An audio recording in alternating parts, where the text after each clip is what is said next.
Hello students, तो आज का टॉपिक है कोल्ड वॉर, जिसको हम हिंदी में कहते हैं शीत युद्ध। तो सबसे पहले हम इसका टाइम पीरियड जानेंगे कि कब से कब तक कोल्ड वॉर चला। तो कोल्ड वॉर स्टार्ट हुआ था 1945 से 1991 तक। 1945 में जस्ट हमारा सेकेंड वर्ल्ड वॉर ख़त्म हुआ था। तो इससे डेट से हमें समझ में आता है कि जो हमारा कोल्ड वॉर था वो जस्ट सेकेंड वर्ल्ड वॉर के बाद ही स्टार्ट हो गया था। अब सबसे पहले हम समझेंगे कि कोल्ड वॉर था क्या। तो कोल्ड वॉर एक एक्चुअल में वॉर नहीं था, ये एक इनडायरेक्ट लड़ाई थी जो कि अमेरिका और सोवियत संघ के बीच में थी। अमेरिका मतलब यूएस और सोवियत संघ मतलब यूएसएसआर। ये एक डायरेक्ट वॉर नहीं था, डायरेक्ट लड़ाई नहीं थी। ये दोनों के बीच कोई भी डायरेक्ट कुछ भी नहीं था। दोनों बस अपनी बातों से लड़ रहे थे, अपने एलिगेशन से लड़ रहे थे। डायरेक्ट वॉर नहीं था, बस दोनों अपनी बातों से लड़ाई कर रहे थे। ऐसा नहीं था कि इन दोनों का कोई डायरेक्ट वॉर ना हुआ हो। दोनों के बीच कई बार वॉर हुआ और वॉर की सिचुएशन भी पैदा हुई, पर वो वॉर इतना बड़ा नहीं हुआ कि वो एक वर्ल्ड वॉर का रूप ले ले। वर्ल्ड वॉर होता है तो काफ़ी सारे उसमें देश इंक्लूड होते हैं, पर ये यूएस और यूएसएसआर के बीच में एक इनडायरेक्ट वॉर चल रहा था।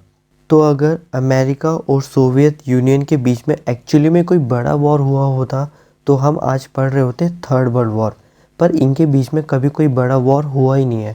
इनके बीच में कोल्ड वॉर हुआ है, मतलब ये एक दूसरे से इनडायरेक्टली लड़ते रहे हैं। डायरेक्ट वॉर करी ही नहीं है इन्होंने अपने बीच में कभी। अमेरिका और सोवियत यूनियन के बीच में 3 बार छोटा सा डायरेक्ट वॉर हुआ है, कोरिया, बर्लिन और कांगो में। पर वो वॉर इतना बड़ा नहीं हुआ कि वो एक वर्ल्ड वॉर का रूप ले ले।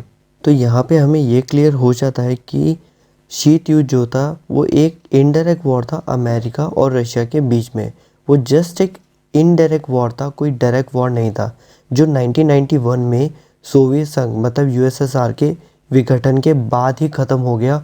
उसके बाद सिर्फ एक पावर अमेरिका रह गई थी। सोवियत संघ ने अपनी हार खुद मान ली थी और 1991 में कोल्ड वॉर ख़त्म हो गया था और पूरी जो अर्थ है वो थर्ड वर्ल्ड वॉर से बच गई थी।